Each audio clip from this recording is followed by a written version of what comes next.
जंगे उहद। आज हम एक किस्सा सुनेंगे जंगे उहद। बिस्मिल्लाहिर्रहमानिर्रहीम। बदर की लड़ाई के बाद दूसरी बड़ी जंग जो मुसलमानों और कुफ्फार के बीच हुई वो जंगे उहद है। जंगे उहद में मुसलमानों की एक गलती की वजह से शिकस्त हुई और बहुत से सहाबा रदियल्लाहु ताला अन्ह शहीद हुए। जंग से पहले का हाल। जंगे बदर में कुफ्फार को शिकस्त हुई, इस बात से उनके दिलों में बदला लेने की तड़प पैदा हुई और दूसरी जंग के लिए तैयारी शुरू करने में मसरूफ हो गए। एक बड़ा लश्कर तैयार किया गया, यहां तक कि मक्के के हबशी गुलाम को भी इस जंग में शरीक किया गया।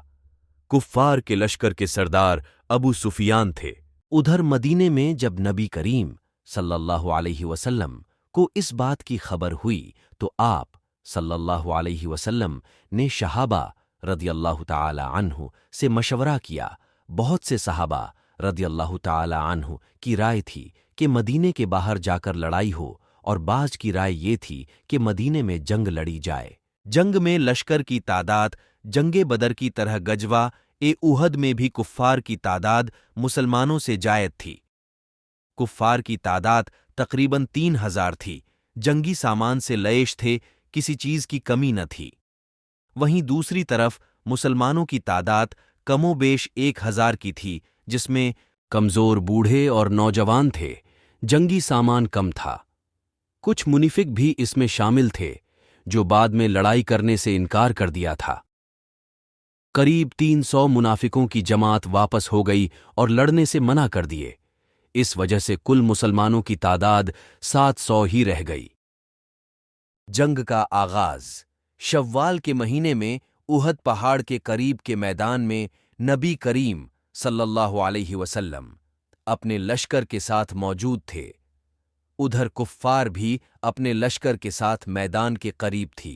सबसे पहले लड़ाई की शुरुआत अब्बू आमिर राइब, जो कुफ्फार की तरफ से था, लड़ाई के लिए मैदान में आया और बनु औस को आवाज दी। इस पर हजरत हमजा, हजरत अली और हजरत अब्बू दजाना रदियल्लाहु ताला अन्ह सहाबी सामने आए और अपनी ताकत और शुजात पेश की। इससे कुफ्फार के हौसले पस्त हो गए। हजरत जाना रदियल्लाहु ताला अन्ह ने उस काफिर को कत्ल किया।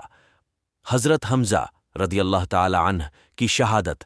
हजरत हमजा रदियल्लाहु ताला अन्ह लड़ाई के लिए आगे बढ़े और मुशरिकीन के अलंबरदार तलहा को कत्ल किया और बड़ी बहादुरी से कुफ्फार के सफ़ों में आगे बढ़ते रहे।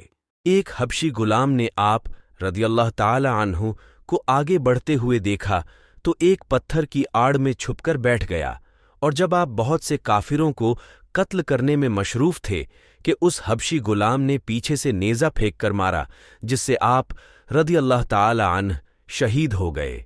इसी जंग में अब्बू सुफियान की बीवी हिंदा ने हजरत हमजा रदियल्लाहु ताला अन्ह की शहादत के बाद उनके नाक और कान काट दिए थे और आप रदियल्लाहु ताला अन्ह का दिल निकालकर दांतों से चबाया था।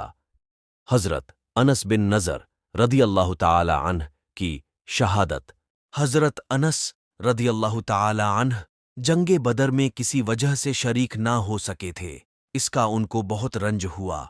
जब जंगे उहद का मौका हुआ तो आप बड़े जोश और खरोश से जंग में शामिल हुए। हजरत अनस रदियल्लाहु ताला अन्ह ने देखा कि सामने से एक दूसरे सहाबी हजरत साद बिन माज रदियल्लाहु ताला अन्ह आ रहे हैं। उनसे कहा कि ए साद, कहाँ जा रहे हो? खुदा की कसम, जन्नत की खुशबू उहद पहाड़ से आ रही है। ये कहकर तलवार हाथ में लिए काफिरों के हुजूम में घुस गए और जब तक शहीद न हुए वापस न हुए। बदन देखा गया तो 80 से जायद जख्म थे।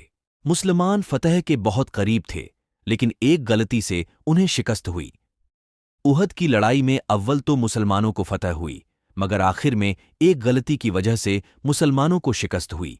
वह गलती यह थी कि हुजूर सल्लल्लाहु अलैहि वसल्लम ने कुछ आदमियों को एक खास जगह मुकर्रर फरमाया था कि तुम लोग इतने मैं न कहूं इस जगह से न हटना कि वहां से दुश्मन के हमला करने का अंदेशा था। जब मुसलमानों को शुरू में फतह हुई तो काफिरों को भागता हुआ देखकर यह लोग भी अपने जगह से यह समझकर हट गए कि अब जंग खत्म हो चुकी, इसलिए भागते हुए काफिरों का पीछा किया जाए और गनीमत का माल हासिल किया जाए। इस जामात के सरदार ने मना भी किया कि हुजूर सल्लल्लाहु अलैहि वसल्लम की मुमानियत थी, तुम यहां से न हटो। मगर उन लोगों ने यह समझ कर कि हुजूर सल्लल्लाहु अलैहि वसल्लम का इरशाद सिर्फ लड़ाई के वक्त के वास्ते था, वहां से हटकर मैदान में पहुंच गए। भागते हुए काफिरों ने उस जगह को खाली देखकर उस तरफ से आकर हमला कर दिया।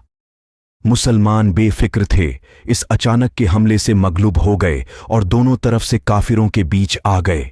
कुफ्फार ने चारों तरफ से मुसलमानों को घेर लिया। नबी करीम सल्लल्लाहु अलैहि वसल्लम भी वहीं मौजूद थे। सहाबा रदियल्लाहु ताला अन्ह ने घेरा बनाकर आप सल्लल्लाहु अलैहि वसल्लम की हिफाजत कर रहे थे। जब सहाबा रदियल्लाहु ताला अन्ह अपनी तलवार से काफिरों के हुजूम को रोक रहे थे तो एक काफिर जिसका नाम उतबा बिन अबी वक्कास था और कुफ्फार भी लड़ते लड़ते थक चुके थे, तब नबी करीम सल्लल्लाहु अलैहि वसल्लम ने सहाबा के साथ पहाड़ पर जाकर पनाह ली। पहाड़ पर चढ़ने की कुफ्फार की जुर्रत न हुई। कुछ कुफ्फार ने कोशिश भी की, लेकिन हजरत उमर रदियल्लाहु ताला अन्ह ने उनको ऊपर चढ़ने से रोका। इस तरह कुफ्फार उहद पहाड़ से वापस हुए। ये किस्से सुनने सुनाने के लिए और मजे लेने के लिए नहीं होते, हमें इस तरह के किस्से सुनकर इबरत हासिल करना होता है। तो हमने आज ये किस्सा सुना, इसी तरह के किस्से हर रोज आपके लिए लाते रहेंगे। इंशाअल्लाह आप भी इस तरह के किस्से सुनना चाहते हो तो इस चैनल को सब्सक्राइब करें और बेल आइकॉन दबाएं ताकि हर नए आने वाले वीडियो सबसे पहले आप तक पहुंचे।